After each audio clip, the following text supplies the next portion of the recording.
तो हेलो दोस्तों, आपका फिर से स्वागत है मेरे चैनल साफ फ्लिक्स पर। जैसे कि हमने पिछले एपिसोड में देखा था कि जो टियांगजियांग सेक्ट है और जियांग, उनके बीच में लड़ाई होना स्टार्ट हो जाती है। और फिर हमें दिखाया जाता है जो वो लड़का होता है जियांग का दोस्त, वो लीडर पे अटैक कर रहा होता है। जो लीडर है वो कहता है तुम जो हो वो फर्स्ट ग्रेड के ग्रैंड मास्टर हो, फिर तुम इन लोगों की मदद कर क्यों रहे हो, इस बच्चे के लिए क्यों लड़ रहे हो।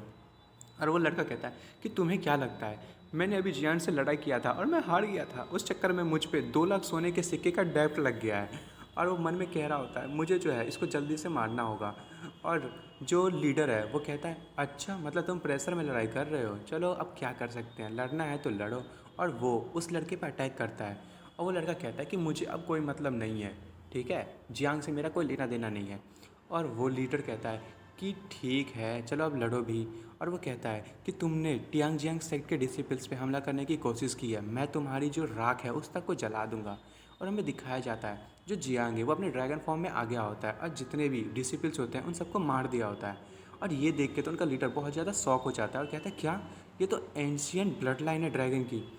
और तभी वो जो लड़का होता है जियांग का दोस्त, वो पीछे से कहता है सरप्राइज, मैं जो हूँ यहाँ पे छुपा हुआ था ताकि मैं तुम पे अटैक कर सकूँ। और वो लीडर कहता है तो तुम इस बात के लिए इतने खुश क्यों हो। और वो कह रहा होता है कि लगता है वो आदमी जो है वो हम लोगों की फ़ाइट देख रहा है और वो चाहता है कि हम लोग मर जाएं। तभी हमें दिखाया जाता है जो इंपीरियल सिटी से जो लड़का आया होता है जांग फैमिली का लीडर, वो लोग वहीं पे देख रहे होते हैं। और जो सारे के सारे जो होते हैं वो कह रहे होते हैं कि जो टियांगजियांग सेक्ट है वो डिसएडवांटेज में है, ये लोग जो है वो रेबल ग्लूटोनी आर्मी के, इन्हें तो मरना ही चाहिए। तभी जो वो इंपीरियल सिटी से आया हुआ होता है वो कहता है कि नहीं, मुझे नहीं लगता कि ये लोग रेबल आर्मी से हैं, मुझे लगता है कि इन लोगों के साथ कुछ तो गलत हुआ है। और ये टैटू पता नहीं इनके बॉडी पे आई कैसे है। तभी जो जांग फैमिली का लीडर होता है वो कहता है तो फिर क्या हमें उनकी मदद करनी चाहिए। और जो लैन होता है, मतलब जो इंपीरियल सिटी से आया होता है, वो कहता है कि अब हम इनकी मदद नहीं कर सकते हैं। अब ये इन लोगों ने पता नहीं कैसे पर इन लोगों को रेबल प्रूफ कर दिया है और अब ये लोग जो हैं वो मरेंगे ही मरेंगे। अब हम जियांग को है वो इतनी आसानी से नहीं मार सकते, हमें एक अपॉर्चुनिटी का वेट करना पड़ेगा। और वो वहाँ से मुड़ जाता है और वो कहता है कि जो जियांग के जो अगल बगल के लोग हैं वो बहुत ही ज़्यादा ताकतवर हैं, मुझे लगता है इसे जल्दी से जल्दी मारने की ज़रूरत है। और जियान जो है वो अपने आर्चर्स को यानी कि तीरंदाजों को बाहर निकाल लेता है। और वो कहता है कि आप लोग इधर उधर क्या देख रहे हैं, मैंने आप लोगों के लिए कुछ लोगों को बुलाया है। और वो अपने जितने भी आर्चर्स होते हैं उनको कहते हैं चलो इन लोगों पर निशाना लगाना स्टार्ट करो। और वो कहता है कि यदि तुम में से कोई भी यहाँ हिला तो तुम सारे के सारे मारे जाओगे, वैसे भी अब तुम रेबल हो गए हो। और वो कहता है कि अब जो एम्पायर है वो तुम लोगों को कभी नहीं छोड़ेगा। लीडर कहता है तुम्हारी हिम्मत कैसे हुई हमारी जो हम लोगों का एडवांटेज लेने की, तुम लगता है मैंने तुम लोगों को अंडर एस्टिमेट कर लिया। तभी जो लीडर है वो अपनी पावर को अनलीज करता है, वो कहता है अब यदि मैं ऐसा हो ही गया हूँ, अब जब मुझे मरना ही है तो मैं तुम सबको लेके मरूंगा। और वो अपनी पावर को अनलीज करता है जिससे जियांग भी जो है वो बहुत ही ज़्यादा घबरा जाता है और पीछे गिरने लगता है। और ये कहता है कि ये जो है इसकी अटैक कितनी ज़्यादा ताकतवर है। और वो मन में कह रहा होता है कि मुझे लगता है कि हम मर जाएंगे, ये बहुत ही ज़्यादा मुश्किल भरा हो गया है, मुझे कैसे ना कैसे अपने आप को बचाना होगा। पर जो लीडर की जो पावर होती है वो जियांग को पूरी तरीके से ढक लेती है। और ये देख के जो मिस रुक्सी और जियांगार है वो बहुत ही ज़्यादा घबरा जाते हैं। और उसके बाद जो जियांग का दोस्त होता है वो कहता है ओए मिस्टर, क्या तुम मुझे भूल गए। और वो उसके ऊपर से पीछे से अटैक करता है जिससे ना उसकी जो कॉन्सेंट्रेशन होती है वो जियांग से हट जाती है। और वो कहता है कि मैं तुम्हें भी मार दूंगा। और तभी वो जो है वो जियांग के दोस्त पे हमला करता है, पर जैसे ही उसका जो अटेंशन है वहाँ से हटता है, जियांग जो है वहाँ से अपने आप को बचा लेता है और अपने दोस्त से कहता है कि ठीक है, मैं तुम्हारी 10,000 गोल्ड की जो कॉइन की जो डेप्ट है उसको हटा देता हूँ, तुमने जो इतना अच्छा कट लगाया इस बंदे पे। और उसका दोस्त खुश होते हुए कहता है वो मेरे साथ बहुत ही अच्छा हुआ, मेरा जो डेप्ट है वो पे हो रहा है। और उसके बाद हमें दिखाया जाता है कि जो जियांग है वो अपने जो स्पिरिचुअल वेपन होते हैं जो उसने ख़रीदा था उसका यूज़ करता है। और उसका यूज़ करते हुए जो लीडर है उसके पेट से उसको आर पार कर देता है और उसके लीडर के मुंह से खून ही खून आने लगता है। तभी जो जियांग है वो कहता है कि बहुत ही मज़ा आया तुमसे लड़ाई करने में, और हमें पता चलता है कि वो मर चुका है। और ये देख के जो इंपीरियल सिटी से आया हुआ लैन होता है वो कहता है कि क्या ये एक स्पिरिट सोल्जर है, जियांग जो है वो एक सोल मास्टर है। जांग फैमिली का लीडर कहता है क्या सोल मास्टर, क्या आपने नहीं कहा था कि कोई बड़ा आदमी है जो सोल मास्टर्स को भेज रहा है वो। और जो लैन है वो गुस्सा होते हुए उसको थप्पड़ मारता है और कहता है तुम पियोक्सी सिटी में इतने टाइम से रहते हो, तुम्हें ये पता भी नहीं चला कि जियांग की बैकग्राउंड क्या है।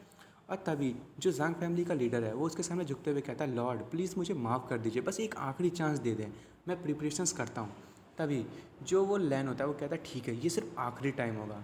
जांग फैमिली का लीडर कहता है थैंक यू लॉर्ड, आपने बहुत ही अच्छा किया है। अब मैं आपको विश्वास दिलाता हूँ कि मैं आपका भरोसा कभी नहीं तोड़ूंगा। और तभी जो जियांग का दोस्त है वो जियांग के शोल्डर पे मुक्का मारते हुए कहता है तुम तो यार बहुत ही खतरनाक हो, तुमने तो हम लोग को डरा ही दिया था। जियांग कहता है ओए आराम से, नहीं तो मैं तुम्हारे जो डेप्ट है उसको फिर से बैठा दूंगा। और जो उसका दोस्त है वो कहता है अच्छा, मैं यदि तुम्हारे जो उस लीडर है टियांगजिंग सेक्ट के उस पर अटैक नहीं करता तो तुम तो अभी तक मर चुके होते। और तभी जियांग के पास मिस रुक्सी चिल्लाते हुए आती है हस्बैंड। और ये देख के जो वो लड़का होता है जियांग का दोस्त वो कहता है कि जियांग जो है वो लड़कियों के बीच में इतना फेमस क्यों है। तभी मिस रुक्सी जियांग के गले हुए लगते हुए कहती है मैं बहुत ही खुश हूँ कि तुम ठीक हो।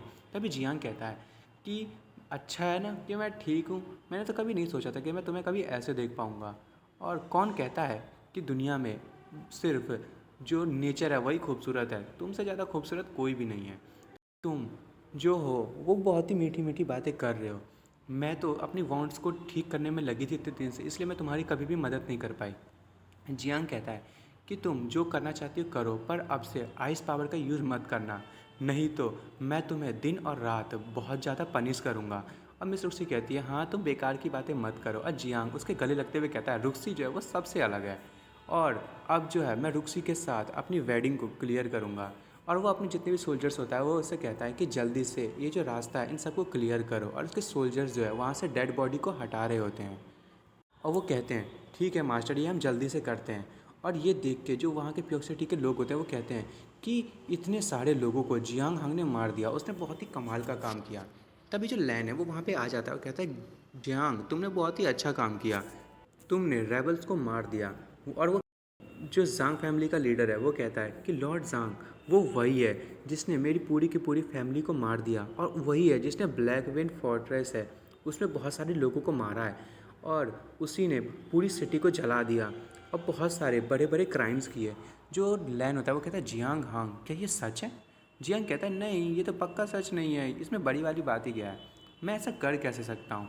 और वो मन में कह रहा होता है जियांग कि ये तो बहुत ही ज़्यादा समझदार है, इससे मुझे बच के रहना पड़ेगा। तभी लैन कहता है कि अच्छा मैं मानता हूँ कि मैं रॉयल कोर्ट को ना रिप्रेजेंट कर रहा हूँ और मैं यहाँ पे सिर्फ फेयर डिसीजन ही लेने के लिए आया हूँ। जियांग मन में सोच रहा होता है फेयर एंड इम्पार्शियल, क्या मजाक कर रहे हो, मुझे पता है कि तुम यहाँ पे बहुत ही बुरे आदमी हो और मैं तुम पे बिल्कुल भी यकीन नहीं कर सकता।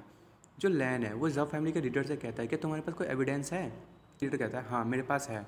वो अपने पास से एक मतलब डायरी टाइप का निकालता है, उसे कहता है कि ये देखिए हमारे पास हमारी पूरी की पूरी रिपोर्ट है, देख सकते हैं ये जो है यान फैमिली के अकाउंट बुक है, इन लोगों ने ह्यूमन ट्रैफिकिंग की है और ब्लैक विंड विलेज जो है उसको अपने काबू में कर रखा है। और जियांग ये देख के बहुत ही ज़्यादा शौक हो जाता है और सारे के सारे लोग भी कह रहे होते हैं क्या, मैं तो कुछ टाइम पहले ये सोचने लगा था कि जियांग जो है वो अच्छा आदमी है, पर ये तो बैंडिट्स का साथ दे रहा है, ये कितनी जल्दी प्रॉब्लम खड़ी कर रहा है यान फैमिली के लिए। और बाकी के लोग भी कह रहे होते हैं अच्छा हुआ कि इसका जो नकली चेहरा था वो सबके सामने आ गया। मिस रुक्सी कहती है तुम लोग जो हो वो जियांग पे गलत इल्ज़ाम लगा रहे हो, मुझे बिल्कुल भी शक है कि तुमने पक्का कुछ ना कुछ तो गड़बड़ किया है इस बुक के साथ। जांग फैमिली का लीडर कहता है मुझे पता था कि आप ऐसा कहेंगी, तो क्यों ना आप इस बुक को खुद देख ले, आपको पता चल जाएगा कि जो इतनी सारी पैसे आ रहे हैं आखिर वो आ कहाँ रहे हैं सिटी हॉल से। और वो कह रहा होता है अपने मन में जांग फैमिली का लीडर कि भले ही मैंने ब्लू टीयर आइस को जो है वो गवा दिया, पर मैं इसकी जो अपॉर्चुनिटी है उसको अपनी तरफ कर लूँगा। और बाकी के जो पीछे के लोग होते हैं वो कह रहे होते हैं कि मुझे पता ही था कि ये लोग जो हैं आखिर इतने सारे पैसे खर्च कैसे कर रहे हैं अपनी सेना पे, अपने ट्रूप्स पे। और बाकी के लोग कह रहे होते हैं तुम लोग जो हो वो इतने बुरे लोग हो, तुम लोगों को हम बिल्कुल भी नहीं छोड़ेंगे। और वो मन में जियांग सोच रहा होता है कि जो ब्लू टीयर गैस जो था उसको जब हमने बेचा उससे हमने बहुत सारे गोल्डन कॉइन्स को जो है वो अर्न किया था, पर हम इसे पब्लिकली नहीं डाल सकते, नहीं तो जो एम्पायर है वो हमसे वो छीन लेगी। जांग फैमिली का लीडर कहता है चिल्लाते हुए कि तुमने मेरे सन और मेरी फैमिली को मार दिया और बहुत सारे लोगों को मारा है, मैं तुम्हें कभी भी नहीं छोड़ूंगा। और वो मन में कह रहा होता है मैं पूरी प्रिपरेशंस करके आया हूँ जियांग, आज तो तुम पक्का मरोगे। और तभी जो लैन होता है वो कहता है कि जो टियानवे अम्पायर है उसके लॉ के हिसाब से तुमने बैंडिट्स का साथ दिया और जो बहुत सारे स्लेब्स को बेचा है और लोगों को मारा है, इसके लिए तुम्हें डेथ की पनिशमेंट दी जाती है। जो जियांग है ये सुन के एकदम शौक ही हो जाता है। तभी जियांग कहता है इस बार तो तुमने मुझे पकड़ ही लिया। और वो क्लैप करता है, वो कहता है पर तुम लोगों को इतनी जल्दी क्या है। जांग फैमिली का लीडर कहता है कि क्या तुमने अपनी क्राइम को कन्फेस कर लिया है। जियांग कहता है अरे 2 मिनट रुक जाओ। तभी हमें दिखाया जाता है कि वहाँ पे जो असैसिन है वो आ जाती है और उसे देख के सारे शॉक हो रहे होते हैं। वो कहते हैं ये तो थर्ड मास्टर है ची मी ब्लैक विंड फोर्ट की, ये जियांग के साथ क्या कर रही है, ये तो उतनी ब्यूटीफुल है जितना हमने सुना था। और ये देख के तो जांग फैमिली के लीडर की जो हलक से जो जान होती है वो निकल आती है। वो कहती है और वो कहता है कि ये आखिर यहाँ पे आई कैसे और ये इतनी अलग क्यों दिख रही है। जांग फैमिली का लीडर कहता है देखा मैंने कहा था कि जो अब जो चीमी है वो भी तुम्हारे साथ है, इसका मतलब यही है कि ब्लैक विंड फोर्ट जो वो तुम्हारा है। जो जियांग है वो कहता है अच्छा पहले मुझे तो बोलने दो, क्या तुमने मुझे ये मारने के लिए इसे नहीं भेजा था, तुम कह रहे हो कि मैंने इसे भेजा है। और वैसे तो तुमने इसे भेजा था मुझे मारने के लिए, पर ये जो मेरी चार्म है उससे मेरी तरफ ना बहुत ज़्यादा आकर्षित हो गई है। और तभी वो जो एसेसन होती है वो कहती है कि बिल्कुल सही है, मेरे को जो है जांग फैमिली ने अडॉप्ट किया था और मैं जो हूँ अब एक अच्छे आदमी से मिली हूँ। जांग फैमिली जो है अब वो पूरी तरीके से डिस्ट्रॉय हो जाएगी। जांग फैमिली जो है वो ब्लैक विंड फोर्ट्रेस की लीडर है और वो अपने हाथों पे एक टैटू दिखाती है। और वो जो टैटू है वो जिस चीज़ से बना होता है वो जो है सिर्फ जांग फैमिली प्रोड्यूस करती है। पूरी दुनिया में ऐसा कोई भी नहीं है जो वो टैटू के लिए जो इंक है वो प्रोवाइड कर सके। तभी ये देख के सारे शौक हो रहे होते हैं। वो कहते हैं ब्लैक विंड फोर्ट जो है उसे जांग फैमिली ने ढूंढा है और पूरे के पूरे लोग यही बातें कर रहे होते हैं कि जो जांग फैमिली है वो है असली कल्प्रिट। जांग फैमिली का लीडर उस पर अटैक करते हुए कहता है तुम्हें मैं छोड़ूंगा नहीं, तुमने मुझे बहुत ही ज़्यादा एम्बेरस कर दिया है। जियांग कहता है कि मैंने तो अभी तक तुम्हें अच्छा गिफ्ट दिया भी नहीं है, मैंने तो तुम्हें थैंक्स भी नहीं कहा है ब्लैक रॉक माउंटेन्स मुझे अपने ब्लैक रॉक माउंटेन को मुझे देने के लिए। और जियांग कहता है कि तुम मुझे मार कैसे सकते हो, और वैसे भी ब्लैक आयरन वुड जूस जो है वो तुम्हारे ही जांग फैमिली में निकलता है और उसी से ये टैटू बनाई गई है और मैं जो हूँ वो अब तुमको मार ही दूंगा। और जो जांग फैमिली का लीडर है वो भी कहता है कि मैं भी तुम्हें नहीं छोड़ूंगा तुम बास्टर। और वो जैसे उसे मारने जा रहा होता है तभी कोई जो है वो जोर से चिल्लाता है और कहता है यहाँ पे मर्डर अटैम्प्ट किया जा रहा है। कि तभी जो लैन होता है वो अपनी पावर को यूज़ करते हुए जो जांग फैमिली का लीडर होता है उसका सर उड़ा देता है और वो कहता है आखिर तुम चिल्ला क्यों रहे हो। और ये देख के तो सारे शौक ही हो जाते हैं कि कितना ज़्यादा ताकतवर है। जियांग कहता है मास्टर लैन आप जो हैं आप बहुत ही अच्छे हैं, आपने हम लोगों को बचा लिया। तभी लैन कहता है अच्छा हाँ मैं जो हूँ वो तुम्हें हमेशा से टारगेट करने की कोशिश कर रहा था, पर ये जो बेवकूफ़ है मुझे इन लोगों का साथ लेना पड़ा। तुमने जो है वो प्रिंस को मार दिया है अपने हाथों से। जियांग कहता है अच्छा मैं तो समझ नहीं पा रहा आप ये कहना क्या चाह रहे हैं। मैं यंग लॉर्ड को कैसे मार सकता हूँ, वैसे भी जो यंग लॉर्ड जो मरे हैं वो पियोक्सी सिटी से बाहर मरे हैं, क्या आपके पास कोई प्रूफ है। लैन कहता है कि तुम जो वो बहुत ही अच्छी बातें करते हो, लगता है तुम्हारा मरने का टाइम आ गया और मैं तुम्हें पक्का मार दूंगा। और वो कुछ करता है जिस अपने पावर का यूज़ करते हुए, और वो कहता है कि क्या अब तुम अपनी फैमिली को बचा पाओगे। और हमें दिखाया जाता है कि बहुत सारे जो बीस्ट हैं वहाँ पे अटैक करने के लिए आगे आने लगते हैं और कहते हैं वहाँ के लोग जो हैं वो डरते हुए कहते हैं अब तो हम पक्का मर जाएंगे। और वो सारे भागने स्टार्ट कर देते हैं और बीस्ट जो हैं वो लोगों को मारना स्टार्ट कर देते हैं। और जो जियांग है वो कहता है तो मतलब तुमने मॉन्स्टर टाइड को यहाँ भेजा था। जो लैन है वो कहता है हाँ हाँ तो क्या हो गया। और दोस्तों मैं इस एपिसोड को यहीं ख़त्म कर रहा हूँ, अब अगले एपिसोड में देखेंगे कि क्या होने वाला है। Thank you for watching friends, और आपको मेरी वीडियो पसंद आई हो तो प्लीज़ मेरी वीडियो को लाइक एंड सब्सक्राइब करना ना भूलें। Thank you.